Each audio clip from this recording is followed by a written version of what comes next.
இப்போ ஒரு பெண்ணை நம்ம பார்க்குறோம். அந்த பெண் வந்து ஒரு அழகு தோற்றத்தில இருக்கக்கூடிய பெண்ணாக இருக்காங்கன்னு வச்சுக்கோங்களேன். இப்போ இந்த பெண்ணுக்கு வந்து பார்த்தீங்கன்னா, உடல் பாகங்கள், அப்புறம் வந்து முகம் சொல்லக்கூடிய முகப்பகுதி, அப்புறம் வந்து கை, அப்புறம் வந்து பார்த்தீங்கன்னா, முக்கியமான பகுதி எல்லாத்துலேயும் மச்சம் சொல்லக்கூடிய மச்சங்கள், அப்புறம் வந்து முகத்தின் தோற்றக்கூடிய அங்கங்கள் சொல்லக்கூடிய வெட்டுக்காயம். சில பேருக்கு வெட்டுக்காயம் இருக்கும். சில பேருக்கு வந்து அழகு பொருந்தி இருக்கும். சில பேருக்கு அழகு இல்லாமல் ஒரு ரசனை இல்லாமல் கூட இருக்கும்.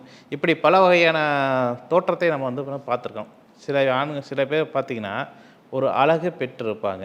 அந்த அழகு வடிவம் வந்து பார்த்திங்கன்னா, முகத்தை பார்த்துட்டு அப்பா சாம்பிக லட்சணம் பொருந்திய முகண்டா சாமி அப்படிம்போம். அது யாருடைய அமைப்பு அப்படின்னா, முழுக்க முழுக்க சிம்ம ராசிக்குடையவராக இருப்பாங்க. ஏன்னா சிம்மனா என்ன அப்படின்னா சூரியன். சூரியன் என்பது பிரகாசம். இந்த பிரகாசம் பெற்றக்கூடியது சிம்ம ராசிக்காரை உடையவர்கள். சில பேருக்கு வெண்மை நிறம் காணப்பட்டிருக்கும். அதாவது ரொம்ப வந்து ப்ரௌனும் இல்லாமல், ரொம்ப வந்து கருப்பும் இல்லாமல், இந்த ரெண்டுமே சமந்து நடுவில் வந்து ஒரு பொன்னிறமாக சொல்லக்கூடிய ஒரு ப்ரௌன் நிறம் காணக்கூடிய நபர்கள், அவங்களுக்கு வந்து என்ன ராசி அப்படின்னு கேட்டிங்கன்னா, முழுக்க முழுக்க கன்னி ராசியாக இருக்கலாம். அஸ்த நட்சத்திரம் கன்னி ராசி அமைப்பெற்றவங்க.